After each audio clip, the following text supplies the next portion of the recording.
All right. Greetings, dear ones. Yes, hello, dear. May the peace of the Great Spirit be with you always. So let us begin with the discussion.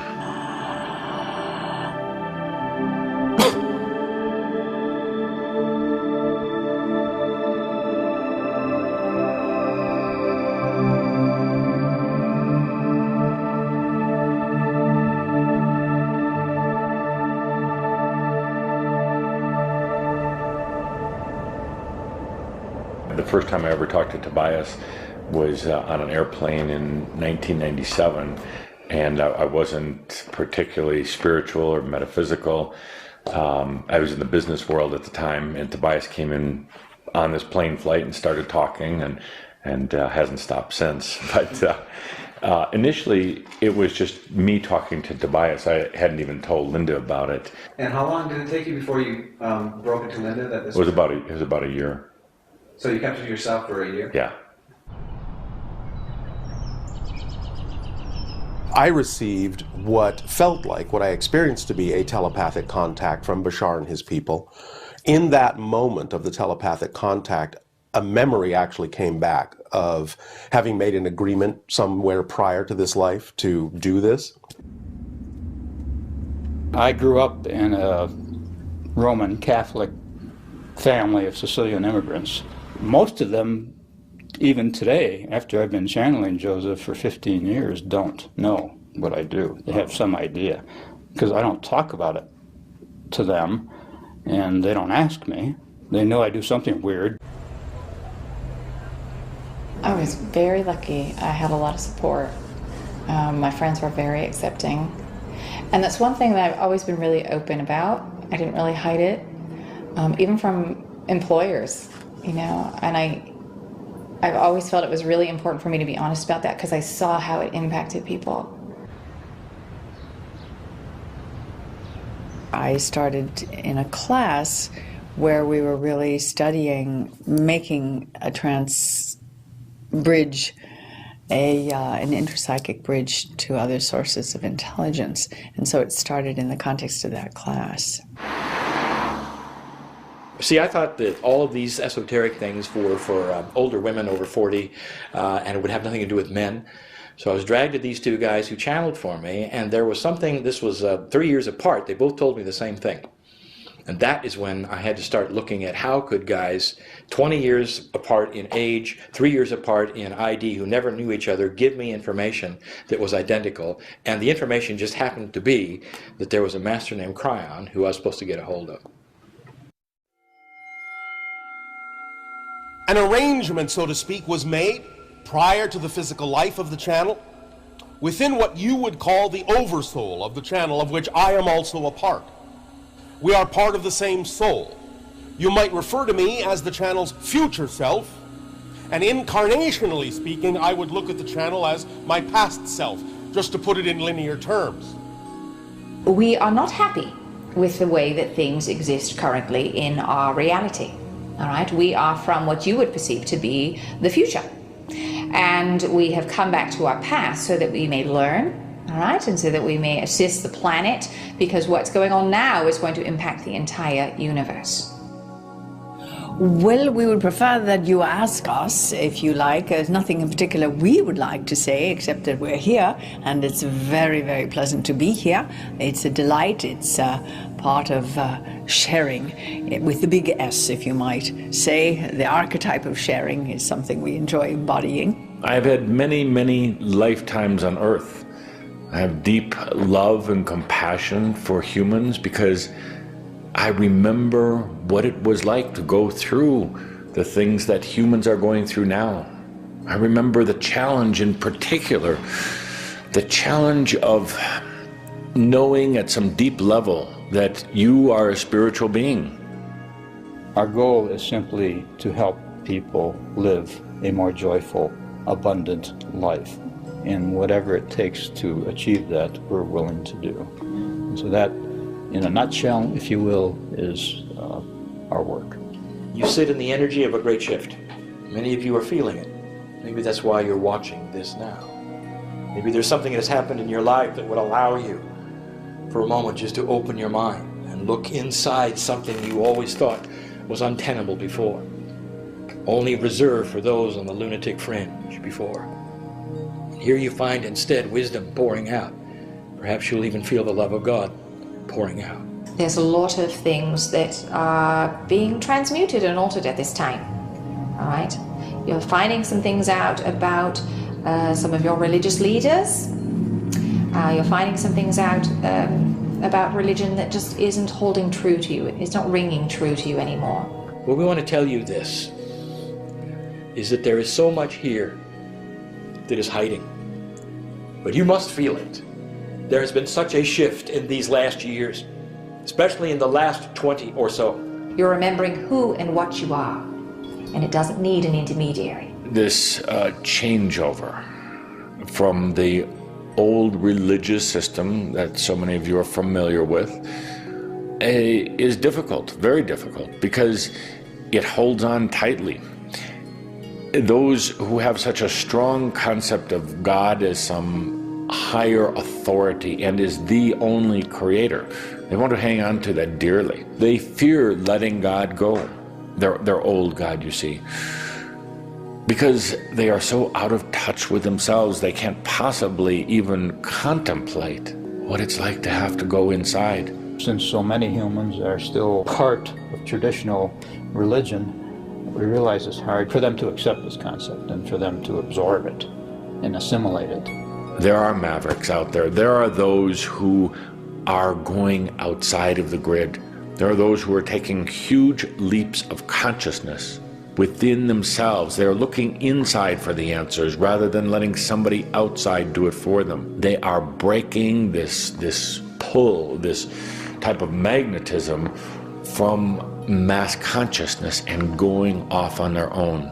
How many aware people on the planet is it going to take that are able to put their awareness into their speech and into their actions before the collective consensus is affected?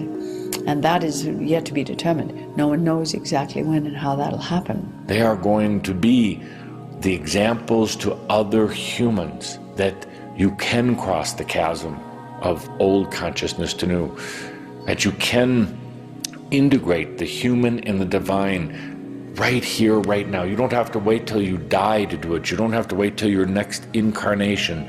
You can do it right here. You will see within the next 10 and 20 years a change in verbiage as people are able to articulate more about self-responsibility. You're already seeing that.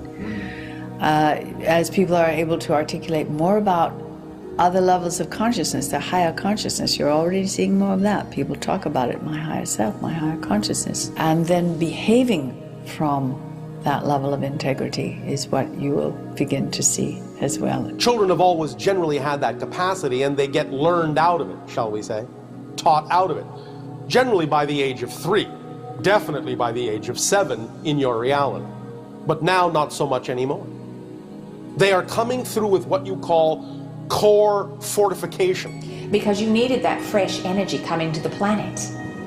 All right, you needed new ways of thinking and new ways of perceiving. They are less prone to absorb the telepathic onslaught of negative belief systems from the rest of society. They simply won't participate in those beliefs. So that's why they are in part your greatest teachers, because they're already ahead of the game in some ways. You're actually seeing children who will have a different attitude than any children have had before. That is understandable in an evolved species. You are asking whether you, as an older human being, can change, and the answer is absolutely and yes, for you could become childlike. The wisest you have ever been as human beings is when you were little children. They are just so uninhibited and joyful, and they live in the present moment with joy. They're not thinking about what's going to happen 10 years from now or even 10 minutes from now. They're living in the present moment with joy, and that is the key.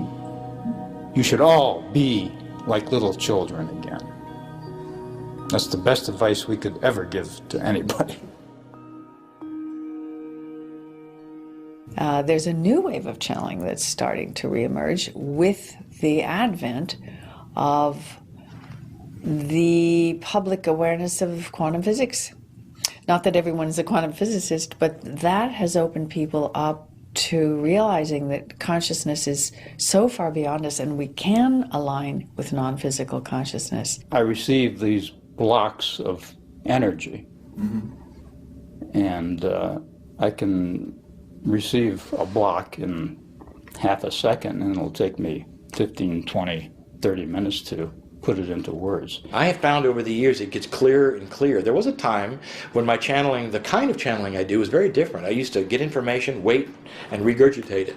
Now it's real time, and I feel it in real time in a trance-like state. The human brain operates on a certain frequency rate, and in channeling, in the altered state, it changes frequency rates.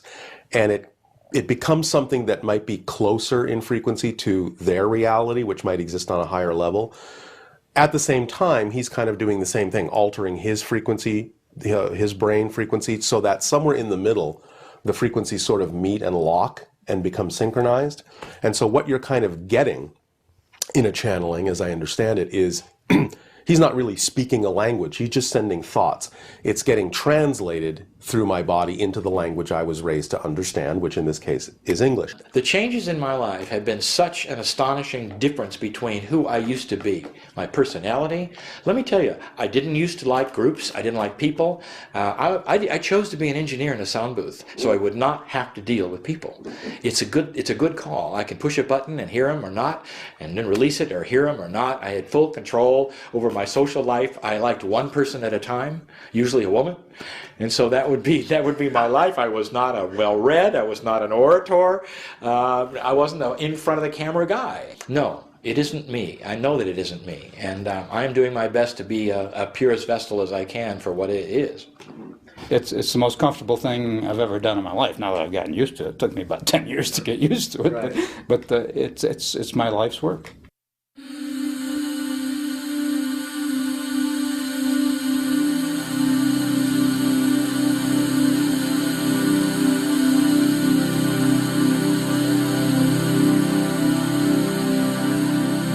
There was a misunderstanding about the law of attraction.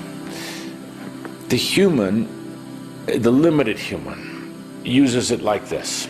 I want a new car. And they expect it to come to them. Well, it will, but it will probably hit them and send them flying. The limited human says, I need $1,000. I have to be able to pay my rent. Where it is becoming distorted right now is that it is turning into a mental exercise. Somebody out there wants to write a book, hundreds of pages, outlining it, and then the moment the human starts to read that book, they go mental, and then it shuts down, you see. The mind can only go so far. The law of attraction is your spirit, your soul.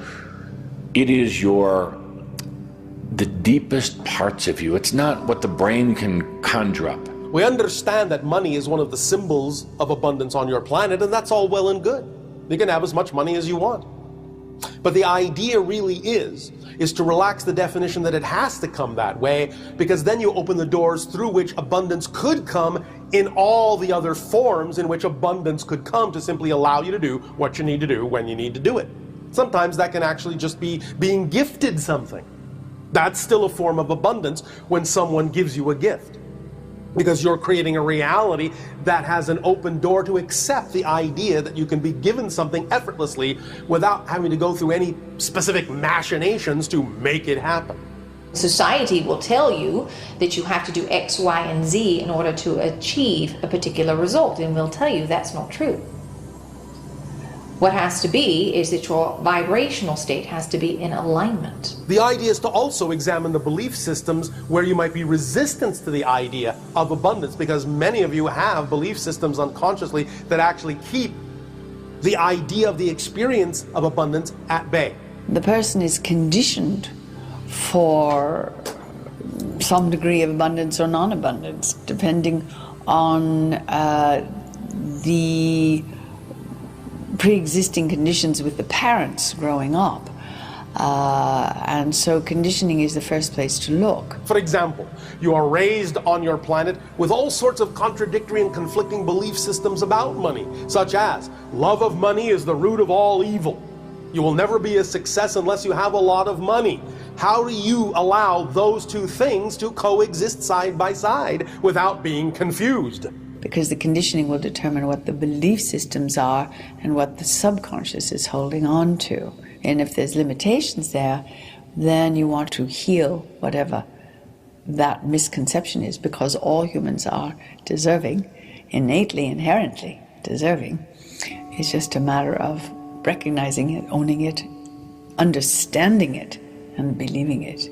Many people who believe, well, I will never be successful if I don't have a lot of money, but also believe that I will become a greedy person, a bad person, if I only get a lot of money, may never allow themselves to become physically wealthy, because it is more important to them to be a good person than to be a bad one. So if they associate the idea of being a bad person with having a lot of money, then that's a belief they need to look at, because they don't have to have that association.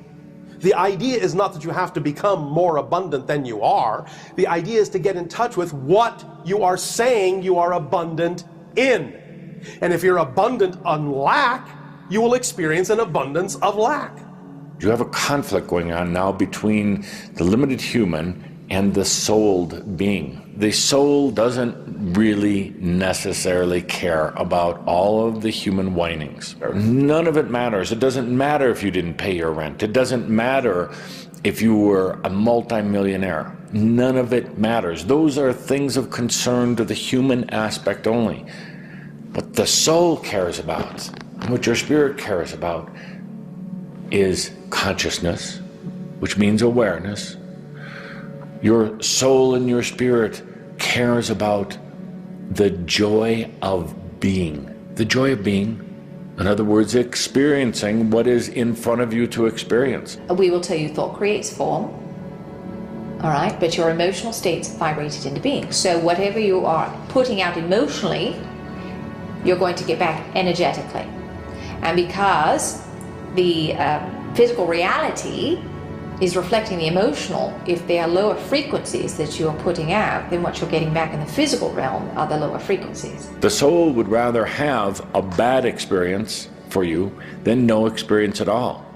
You see, those humans who try to run from experiencing things and doing things and creating things, they're really frustrating their own soul. Whatever vibration you give off, whatever frequency you create or generate, determines utterly and absolutely whatever experience is reflected back to you from your reality, because physical reality really does not empirically exist apart from your definition of it. Even your own quantum physicists are beginning to discover this.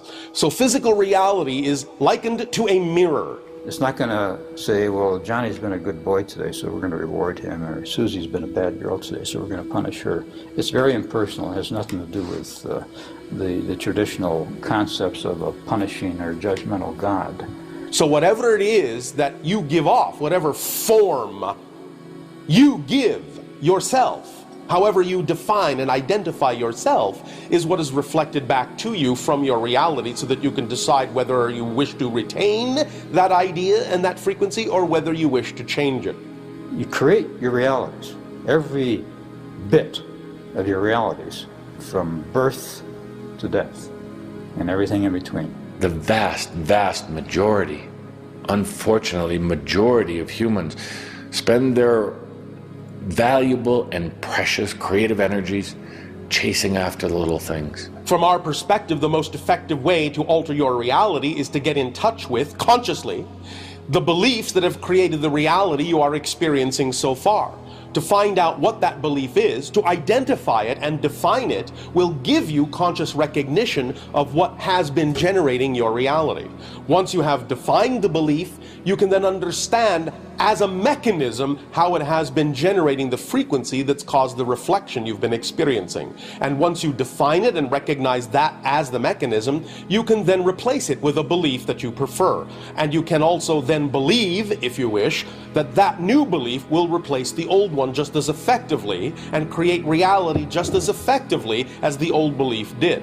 But once you replace the belief, and thus then it generates new emotions, new thoughts, and new behaviors, you will then get a new reality that is reflective of those ideas. When your life changes like that, don't be surprised at the changes. That's one thing that always amazes the angelic beings that I work with. A human asks for change, and then their life starts changing, and then they, what do you call it, freak out, because they lose their job, and they lose their family, and they lose all that old baggage they've been carrying around, and they go into fear.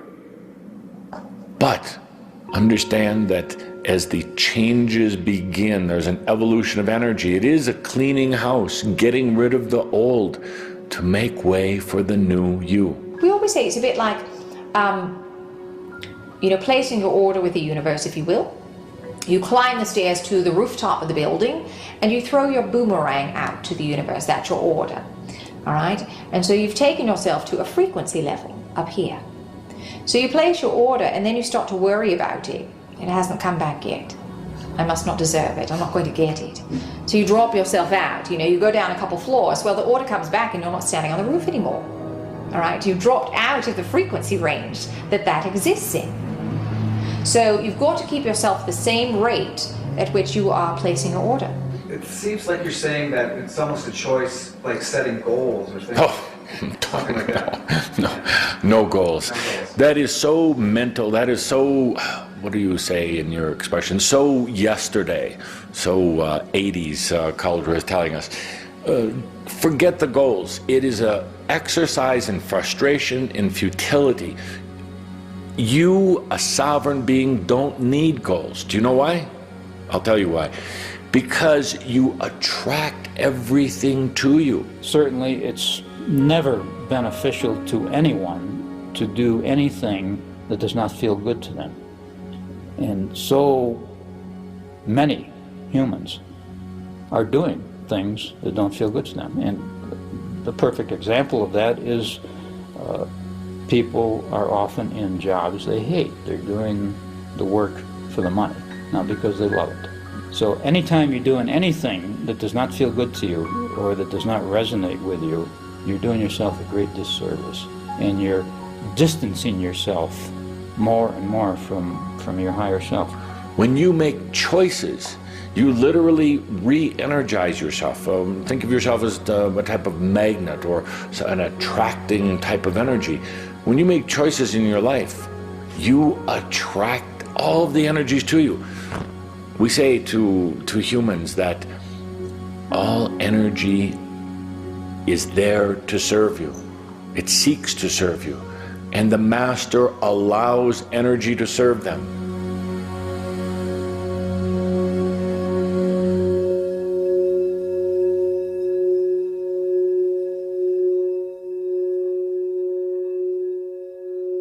God is not this divine being who sits up there somewhere in the clouds on a throne and dictates to you what your life should be. God does not judge or criticize. God is not a single entity like that. It's the divine energy that permeates everything. We understand that the term God may have many different interpretations on your planet. It is simply a generalization to make it easy to understand the concept that we are discussing. But that word holds many connotations and unfortunately many negative ones for this planet because of how you have been conditioned with religion. Right? You've been sold a lot of lies. Right? But there's also a lot of truth in there. And if you want people to believe something that you're selling, and it's not the truth, you're going to sprinkle it with the truth. Because if you told someone a bold-faced lie, guess what? They'd know you're lying. People project humanity onto God, yes. And the religions have done this as a way to help people conceive God. And it certainly makes sense. If you've got to have something to sink your teeth into, something to imagine as an image of God, then you need a religion, quote unquote, an organization, a codification of what God is into a personification. And in history, that's what's happened. People have had to project some form of personification onto all that is in order to conceptualize it. As you come into this era of I am, it is also discovering that this God that humans have been seeking for the last 10,000 years doesn't exist out in heaven somewhere, isn't hidden somewhere. It is right here. It has always been there. There's a shift. We would suggest some are saying there's a new myth of God. A new myth of God arising at this time. And that is a very exciting prospect, to take the idea of God into a larger context of God, goddess. All that is, that God is not simply a masculine image per se, but is a principle that is both masculine, feminine, and the synergy of both. Everything that exists, even that rocky hillside outside your window there, everything that exists has a divine aspect. It is part of what you call God or goddess. And you don't like that.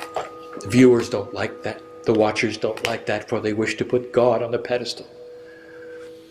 And they want to say all good things come from God, and they are taught they are nothing from birth. And it's not that way. We define love as the choice to see the divinity in all beings, not just human beings, not just spirit beings, but in all beings, all that is. Often we will use all that is, because that's what the infinite is, the one is. By definition, it is all that is. There is no outside to it. There cannot be an outside to it. That is, in our view, what God is. And so you are, literally, you are all God. You're all goddess. And you have the power that goes along with being divine, even though you don't think you do, most of the time. Magnificent, all of you. My definition of God are the ones I sit in front of. You want God to be one thing, for you in 3D. You want to worship God, for you in 3D. And I tell you this, that the day that you start suppressing what you've been told and opening the door to what God really is, in will come God, and it'll have your face on it. What do you say to people who really do not feel empowered? We would suggest that if people are not feeling empowered, the first thing we do is remind them that they are telling themselves some lies. Yes. When people say, I know I'm powerless, or I'm feeling powerless, we say, that's a story you're telling yourself. That's a story you're telling yourself based on fear. I'm going to simplify this for you, and perhaps some may think the answer is a bit terse, but just get over it. You're wallowing in your own self-pity. You have set up an energy of being a victim of life, a victim of other people. You're allowing them to steal your energy and to steal your heart and your consciousness. You're in a type of trap, and you're letting it happen. You decide one day when you get out of bed, or one night when you're taking a walk, that you're just going to get over it. You're going to stop letting others take from you, and you're going to stop taking from other people as well. You're going to be whole and sovereign. And it is truly that simple. You know what makes it complex and makes it difficult for humans is they develop all these multi-step programs, and they write books, and they have seminars and classes, and they get more and more and more into the mind and away from the true matter at hand. You are an angelic being. You are God also. Get over all the rest of it. Human beings want to compartmentalize everything. They want to know the steps of ascension. They want to know itemization by itemization, what things they must do in order to please God. Never understanding that if they are pieces of God themselves, that there is a switch inside that is all ready to go. That switch, known very well in spirituality all over the planet, is the one that gives you permission for the epiphany, for the enlightenment to begin to pour in, for answers It is slow, and you must unlearn what you have taught. But it is true. Any human can, no matter what the situation, no matter where they are or who they are. In this so-called New Age or Age of Awakening or Age of Spiritual Awareness on your planet, the whole idea is that you are really at the end of the cycle of limitation that you have imposed upon yourself for thousands of years. And you're awakening into the remembrance that you don't have to do it that way. There's only one question that you should ask. It's the fast track, as they say, to spirituality. It is the fast track, as they say, to getting whatever it is that you have come for. Human being who would be watching this now, whatever is before you and whatever challenges are there, the fast track to all of that is to get into a meditative state with pure intent and say to God, to Spirit, I love you. I know you are there. Show me what it is I need to know. And don't expect an answer to fall upon you in a physical way, but instead expect that you have connected to what seems to be the chaos of the system of the universe, connected in such a way that the synchronicity will begin to appear in your lives like little open doors here and there to guide you to the places that will answer the questions that you would have had otherwise.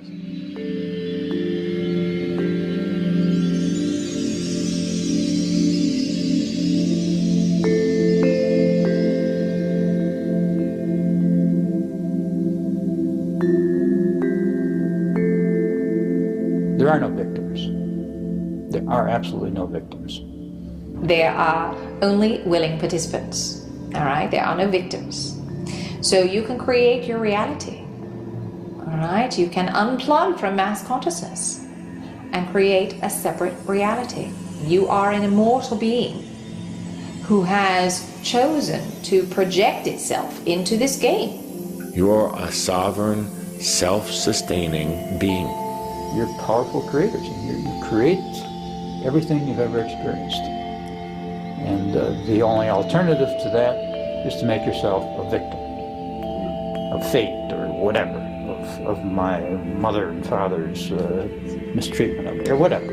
Now we realize people don't want to die of some painful illness or in a car accident or whatever, but nothing happens to you. Every death, we have said several times over the years, every death is really a suicide because nothing can happen to you vibrationally that you're not a party to, if you will. In other words, if you're constantly afraid of dying in a car accident, you're probably going to die in a car accident. If you're constantly believing that your body, no matter what its condition, healthy or unhealthy, has the resources to bring itself back to a state of perfect health, then you're going to achieve that state of perfect health. So, if someone gets cancer, Yes. they want to put themselves through that experience at some level? It isn't that the physical personality necessarily wants to have that experience, but it may be part and parcel of belief systems that have been bought into and ideas and definitions that have been bought into that allow you to experience the idea that you are a victim of something or out of control.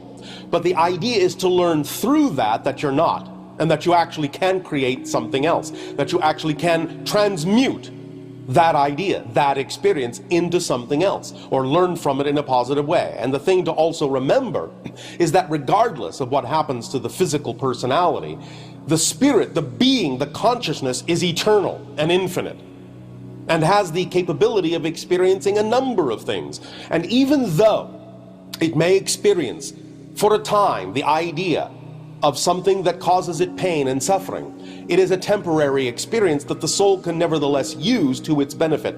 You know, pain serves its purpose. It is a catalyst for change, because if you were happy and content all the time, you probably wouldn't move, would you? Probably not. No. So it serves as a catalyst, and we will tell you pain is perception, nothing more. I am not saying in any way, shape, or form that, again, this pain must be experienced. I am simply saying that it is part and parcel of the definition of the reality that you have decided to experience, the physical time-space reality. Such things are possible in that experience. But the idea is to learn through that experience that you actually don't have to suffer, that you can remember you are creating your life, and you don't have to be the victim of belief systems or definitions that say you are out of control. The basis of your existence is freedom. You all have free will.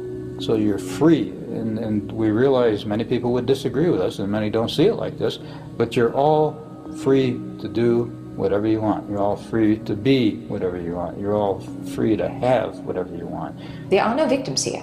There are only willing participants. So when you are allowing others to subjugate you, the moment you stop, you see that you have power. So the whole thing was set up. This reality is showing you that you have power. Even though many of you choose to shackle yourselves and to curtail your freedoms, that is a choice too. But you are free.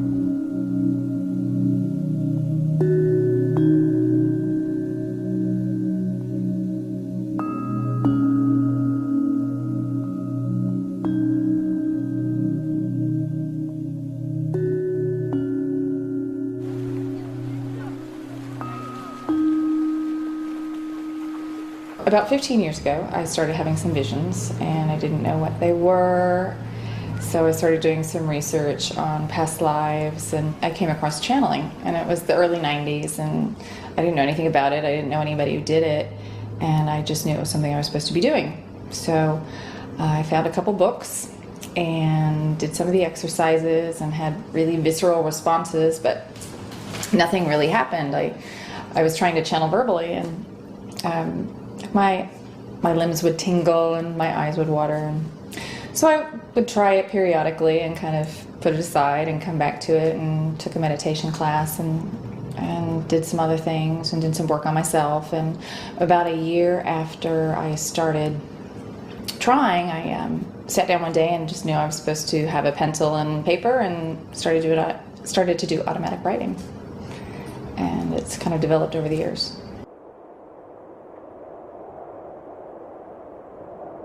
What really started me on the path of channeling was reading the book Opening to Channel by Sunea Roman and Dwayne Packer. I've read the book several times and followed their procedures, and the end result of that was the spirit guide came to me. She appeared to me as an American Indian woman, and her name was Tamara. And so I channeled her for a few years. I was aware, sort of on the periphery of my awareness, this male Indian. I didn't know who he was, or I didn't know if it was real or if it was my imagination or where it was coming from. I didn't really trust myself as a channel then. And so it was kind of a scary process for me in the beginning, and I didn't have a lot of confidence in myself. But I knew there was something there that was beyond me. Well, I have several families, as many of us do, and I have more than one marriage. The wife that I have now, I was introduced to in the recording studio. And I was on my third Cryon book at the time. And so we dated for a long time before I ever opened my mouth of what I was doing. And I remember the day when we were going to go have spaghetti, and we never made it to the spaghetti place because I brought my books. I said, it's now or never, she's got to know, because I felt my heart, what was going on, and I said, I've got to, it's either make it or break it right now. So I brought my books to her house, and we never got out of there, because she actually said, she took it all in, and she said, I'm going to have to think about it. She read the books and called me up, and she says, this is everything I've always believed. Wow. So we had a good meeting and melding at that time. At a certain point, she actually said, well, she'd like to hear, what Tobias has to say. So we sat down and here in the living room and did our first channel with Tobias talking. And At a certain point, I started working with a psychologist who had some tough clients, difficult issues, and it would be the psychologist, myself, and of course Tobias. And I really enjoyed that. It was dealing one-on-one in a very intense way. But then as word about that got out, then people wanted to do it in a group. You, the psychologist, Tobias, and a client. And a client, right. And at some point, we literally started here in our living room at home, and just a small group of about a dozen people. And it's now grown into what it is. I worked with psychologist Dr. Margot Chandley, and she would work with me to help me practice going into trance and let the entities talk, and it felt very natural to me all the way along, because I was always having the reassurance from my telepathic connection with my unseen friends that everything was going along as scheduled. And then I would get updates and recommendations and from them and things I could do to prepare, and it all felt really, really comfortable and very, very aligned. Very, very nice. Plus I had this wonderful psychologist that I could talk with about it and debrief about it, so I never felt odd or unusual. I know that some people have had it be very strange and unsettling, and it was never that way for me at all.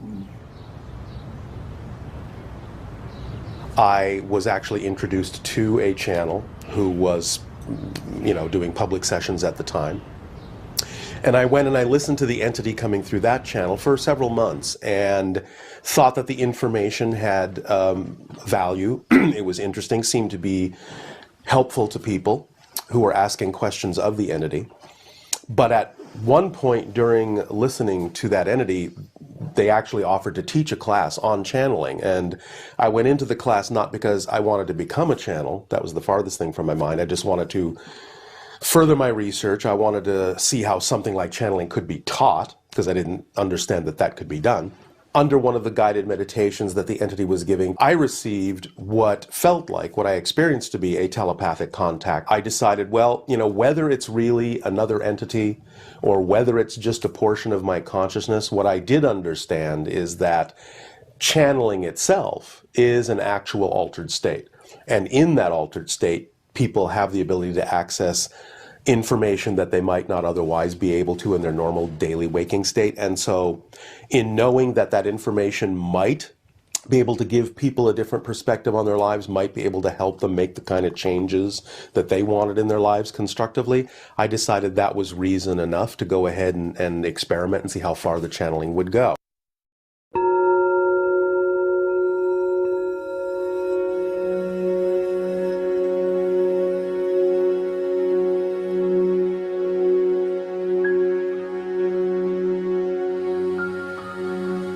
When you come to Earth and you embody yourself in this thing called biology, your physical body, you tend to lose the remembrance of who you truly are. Part of it, I guess you could say, is a good thing, because it allows each of you to truly experience what it is like to live in an illusion. Because you have been cocooned, all right, isolated. Your history has been rewritten so that you don't remember who and what you truly are. So it's so important to start waking up to the truth of one's own nature. And the truth of one's own nature is what one finds when you go within and discover the connection to all and to God. God is all that is, that lies deep at the heart of the true self. If it was intuitive of what you had going on this planet, we might as well just turn on the lights and everyone goes home. You see, there must be secrets. There must be an overlay. There must be a veil. There must be the predetermined energy that says, can't be so. This creates a little mountain to climb, does it not? Those who are watching this now, be aware that this is part of the mountain to climb. For it has to do with your belief, what you've been told, as opposed to what you feel. There are still what you might call newcomers on the earth who haven't necessarily run the gamut of all the different kinds of incarnations you could have as a human on earth, but the majority of you, yes, have experienced just about everything you can possibly experience. You have killed and been killed. You have been a benefactor and been benefited. You have been every gender, every experience. You have been every family member. You have had just about every disease that can be had. You have experienced absolute joy in certain lives, freedom, fear, everything, the whole spectrum. Most of you at this point.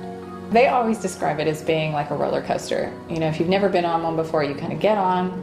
You don't know when you're going to go up, when you're going to go down, when you're going to go around the corner. And it's a little scary.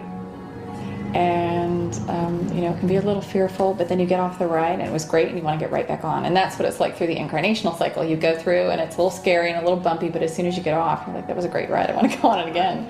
So that's how they describe it to me, that once we see the big picture and understand it, we're excited to go back down. Most people don't believe in anything before life.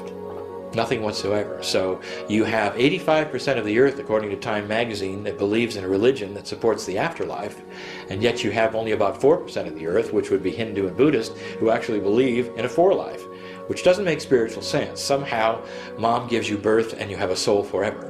But that's the teaching of the church. But there was nothing before. There was nothing before. Ask them. Yeah. There was nothing before. You have pretty much all done it all. That's why you're arriving at the end of the cycle of limitation, because there's really not that much left to explore. You have all done it all. So now you are remembering, you're waking up out of that particular dream, because you're at the end of that dream, almost. Because when you come into a physical existence, you become a creator in the physical dimension. You're creating your life and your the activities and your experiences, your responses to the experiences. But it's all about the progression of the evolution of one's soul, isn't it? Yes? And reincarnating allows you more and more understanding and knowledge through experience. You exist. That will never change. The form may change, but the fact that you exist will never change. Existence does not become non-existence, because non-existence is already full of all the things that will never exist, and there is no room in non-existence for the things that do exist. Existence is the only quality existence has, to be. There is no not to be.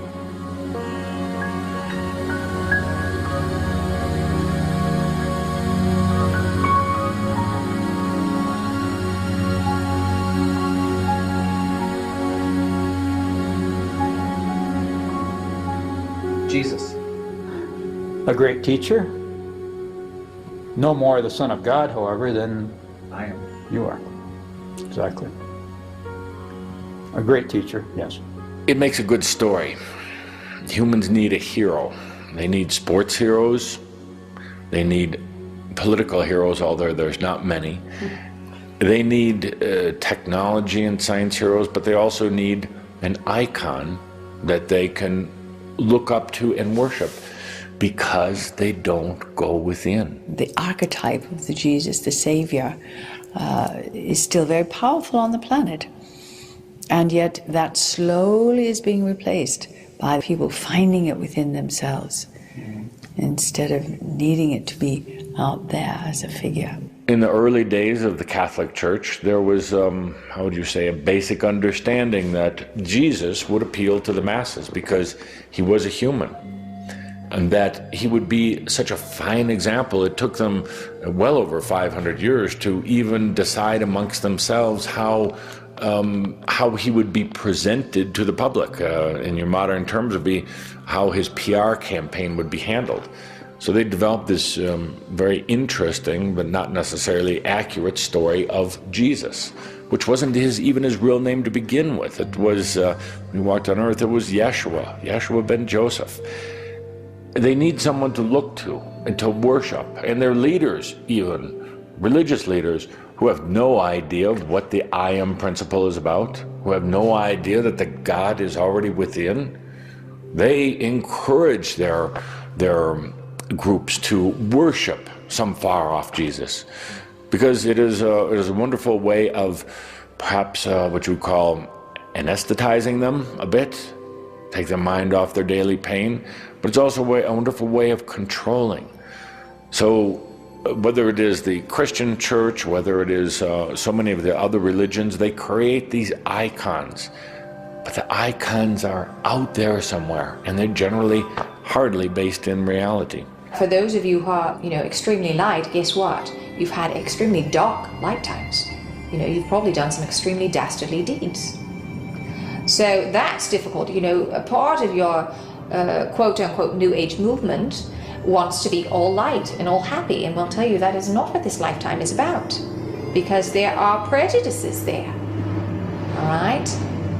And the idea here is that you release all of that prejudice, all of that judgment against the dark, because you cannot have one without the other.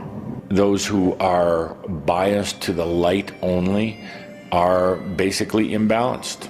And they're going to have to then, sooner or later, experience their dark part, which they're deathly afraid of. They're afraid of that dark part within.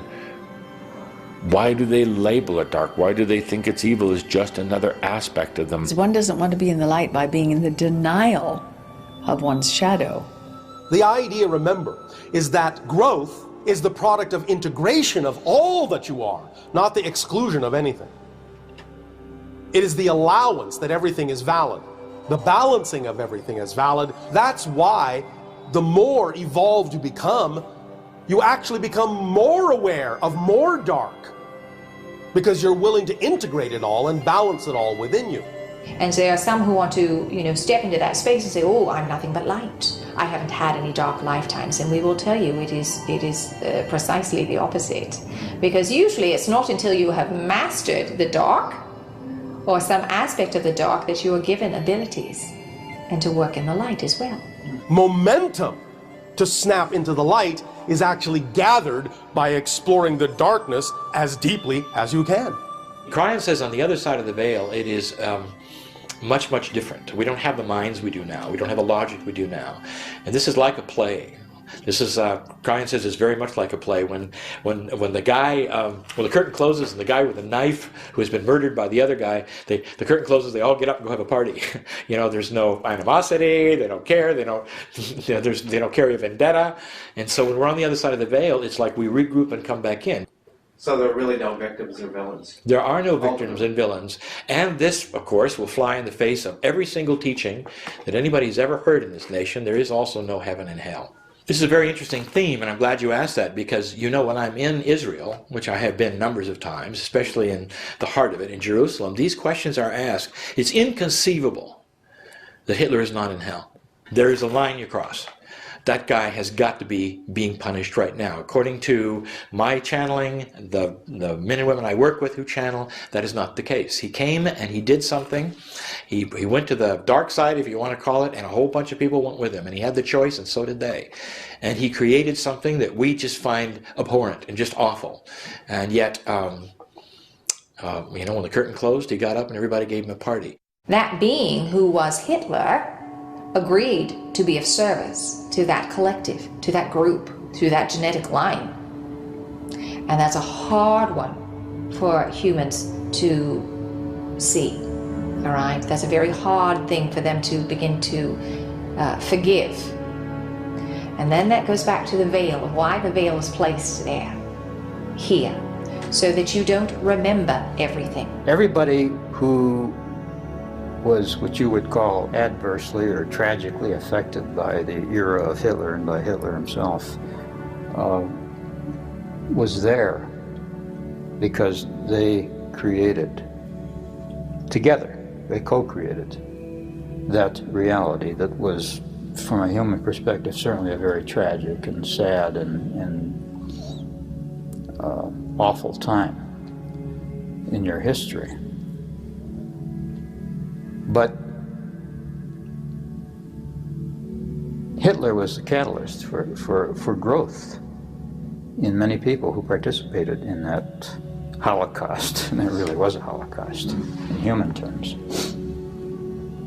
And so good did come out of that.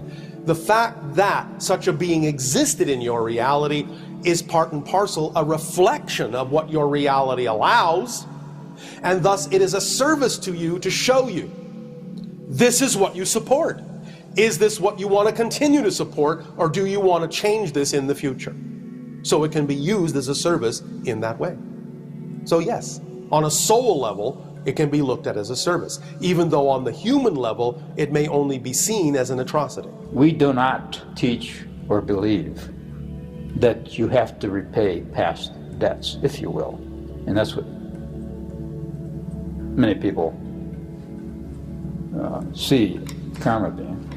Like your past misdeeds from this lifetime or another lifetime, you got to make up for those. And that's, in our view, nonsense. If you want us to be more blunt about it, it's bullshit. Discussing what you would call the concept of sin has been done many times. And you will know that I will say this, and it is controversial to almost all that you have been taught. There is no such thing. Sin has been and is created by human beings. Wishing then to assign something to it, it is often then control.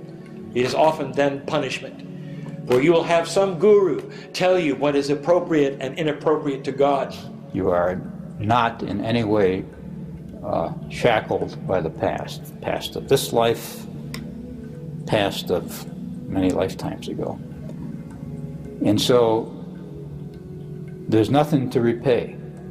And what you might say to that is that there must be inappropriate behavior. When you see those who are in prison for certain acts that are atrocious, when you see those who take lives, you would say, surely that is inappropriate. And I will say to you, that is exactly what it is in the scheme of the balance that you have chosen to create as your culture. But spiritually, it follows a pattern where those who have done it by free choice. And when they get to the other side of the veil, there is no judgment. Therefore, sin, by the very nature of its definition, does not exist as sin. There are no sins, that is to say, things that you do, which then you will be punished for.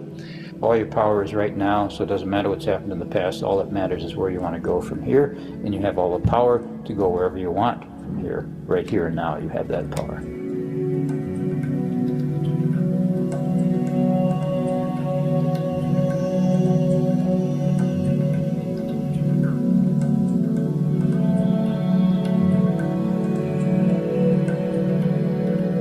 When you don't remember that you are eternal and infinite, the physical personality ego, the construct that you create, that is the physical mind, does not know that death does not equal annihilation.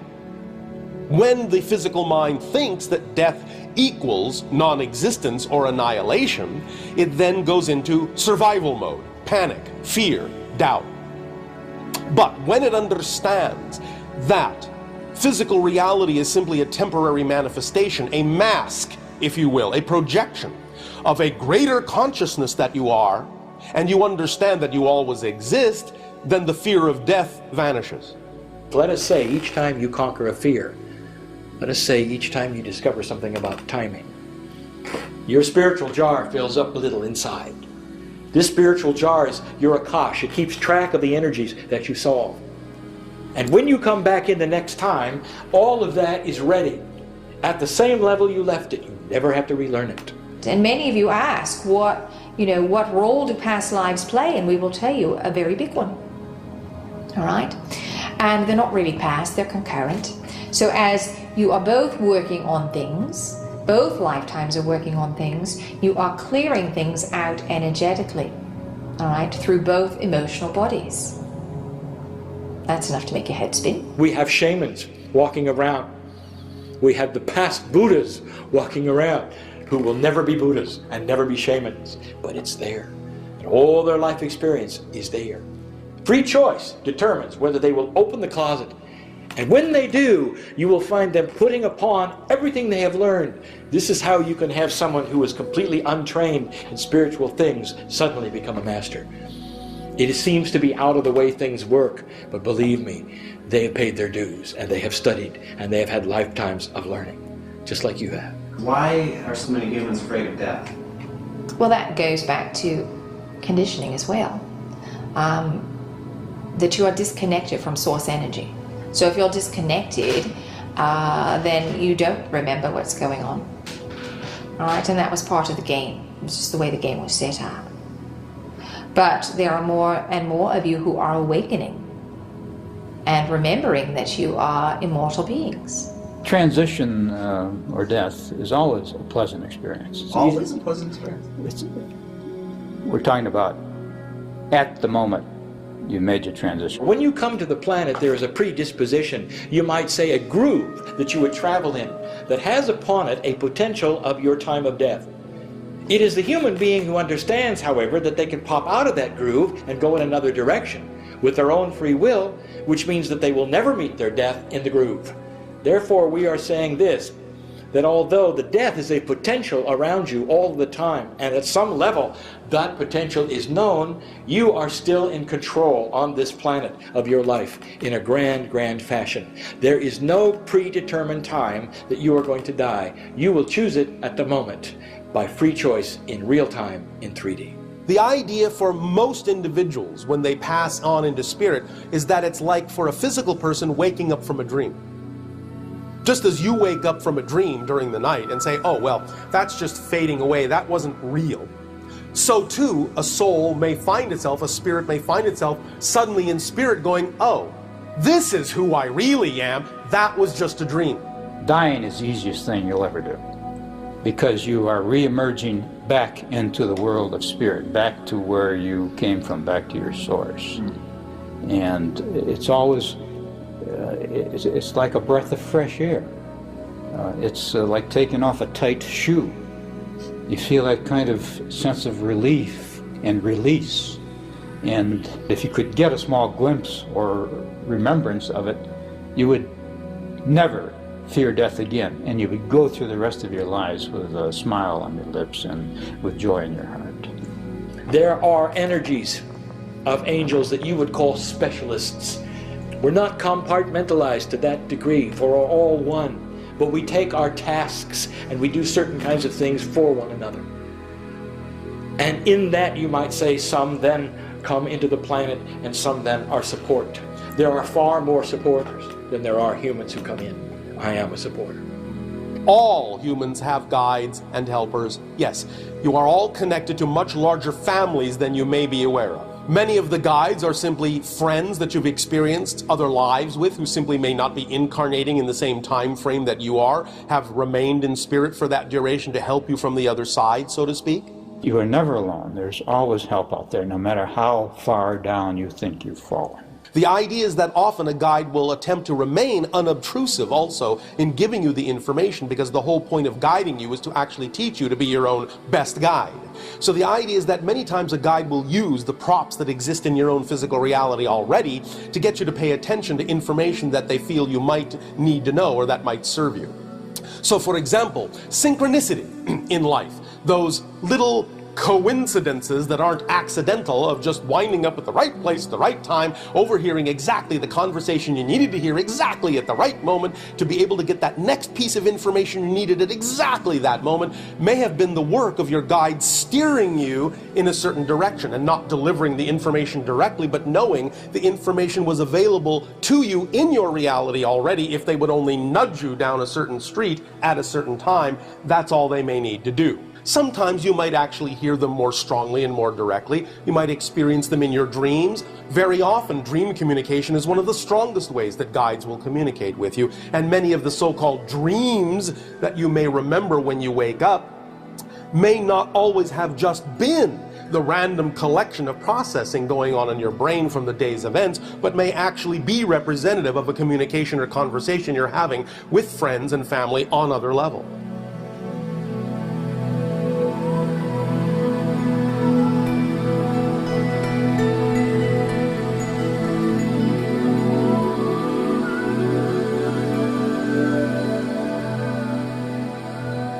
Emotional body creates the physical template.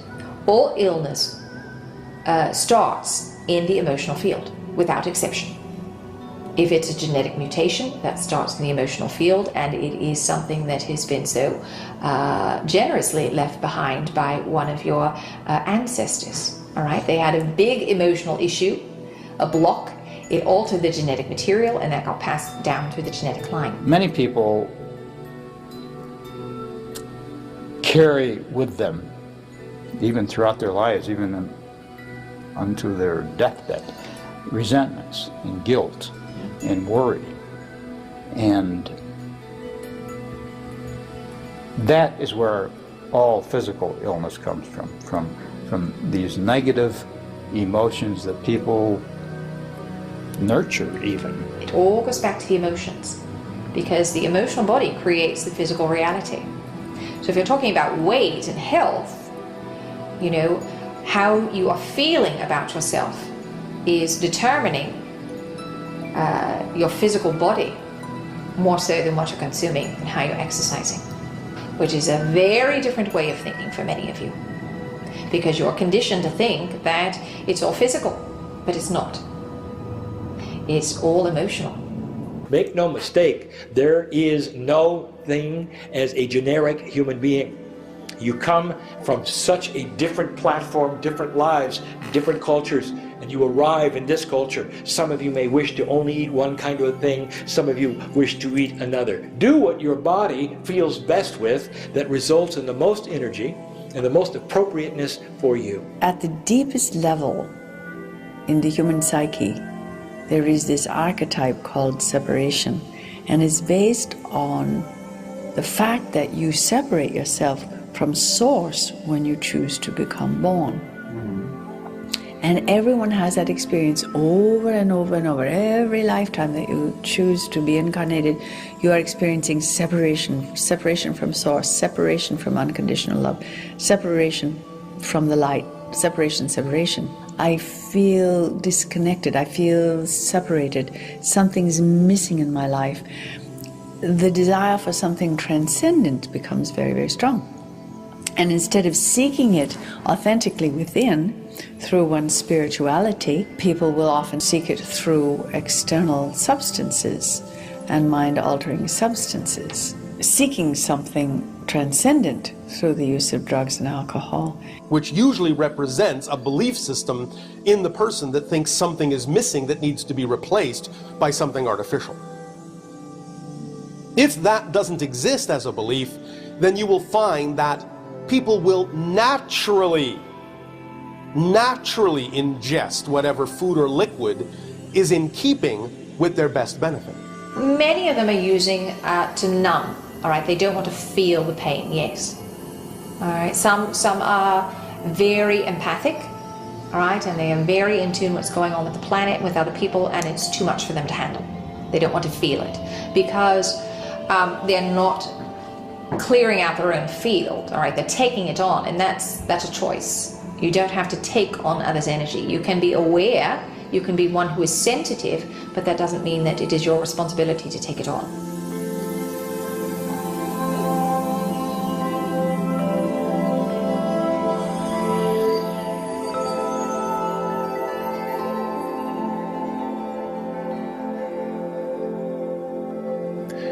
The new consciousness right now is about the I am.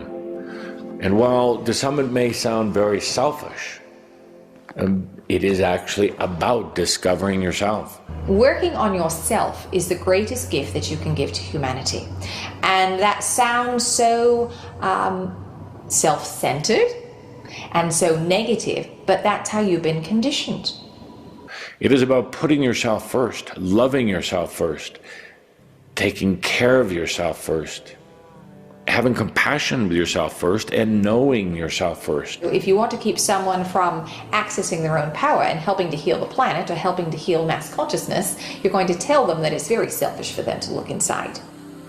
Instead of worrying or being afraid of what's going on in the world around you, just focus on your own world.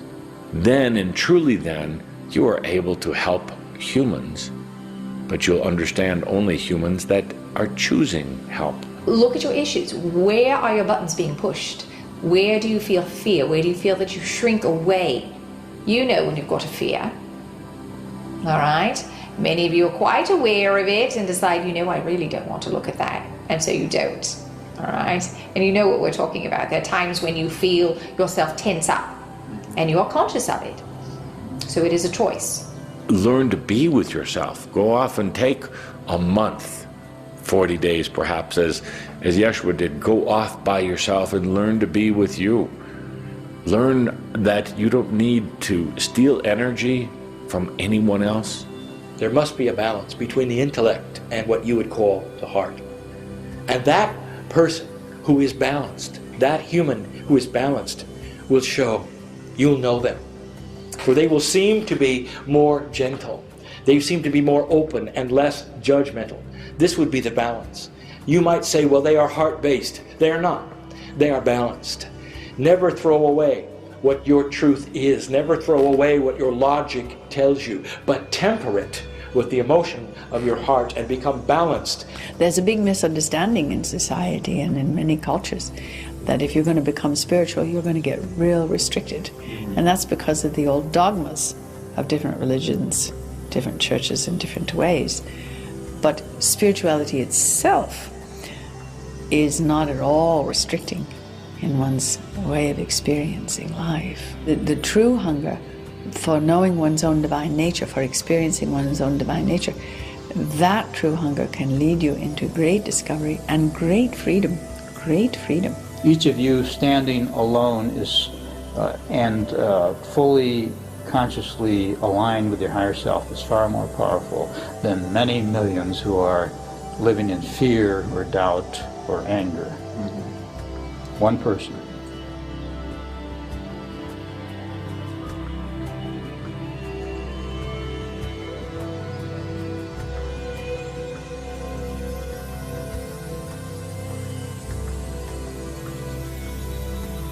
There's a great sage who likes to say, if you want enlightenment, lighten up. And certainly so, that is absolutely true. But we would suggest that one of the great secrets to lightening up is being willing to heal and transform one's angers and fears so that the joys can be fuller and richer, and so that creation can become a very active principle in your life. The foundation of our work here with John is simply to encourage people to be joyful, to find good in the world around them, to look for it, deliberately look for it, not just to stumble over it accidentally, but to look for the good, first of all in themselves, to be appreciative for this gift of life that they have in these human bodies. All of you are physical extensions of your God selves. Be joyful. Be joy. You know, you all are beautiful beings of light. All right, and we are very honored to have an opportunity to speak to you or to work with you. And you really are very special and very rare. This planet has some very beautiful things on it. And the range and expression of love is amazing. The kind you have with a friend, the kind you have with a lover, the kind you have with a lifelong mate, with your brother, with your mother, with your father. They're varying shades, and that is what is so special about the love on this planet. It's not like that everywhere. Enjoy being human while you can. Enjoy the things that the physical world has to offer. Have fun, play, love, laugh, and allow new ideas and new inspiration to come in. Imagine yourself singing new songs, creating music, writing books, painting pictures. Imagine yourself waking up in the morning and looking forward to the day, not how you're going to get through the day. Open yourself up now. Go beyond. And don't be afraid of what you're going to lose, because you didn't need it anyway. If you lift the veil and start to see all that is here, what you're going to see is pure love. What you're going to see within that is an uplifting potential spirit, not only for you, but those around you. Your life will change dramatically. At that point at which you decide to eliminate drama, hook up to that which we would call the connection to the other side of the veil. And I want you to know this, dear human being. It doesn't matter what religion you are in the planet. you can still be that and love God in this way. No matter what the doctrine is on the planet, you can still be that and love God in this way. This is not climbing out of one box into another. This is discovering the core issue, and that is that you always have been and always will be in control of your life as a piece of God in this universe. And so it is. And so we thank you for the gift of sharing, because you allow us the gift of seeing through all of you that many more ways that creation has of expressing itself, and it expands our understanding of all that is. So we simply extend our unconditional love, our deep appreciation, and heartfelt thanks for the co-creation of this transmission. And we bid you a fond and exciting good day. Thank you so much.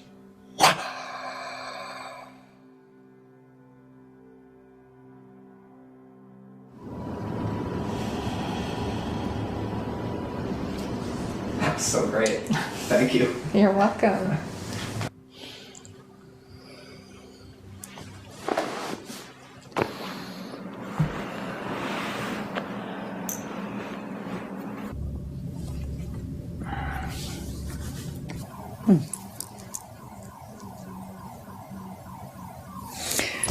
You're back. I'm back. I'm back.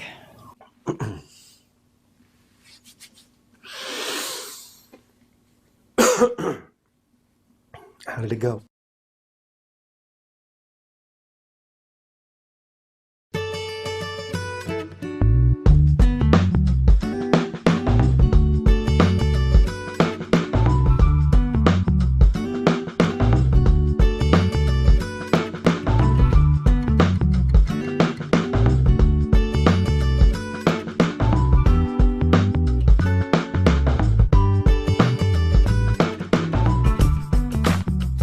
Consider the body a vehicle like a car.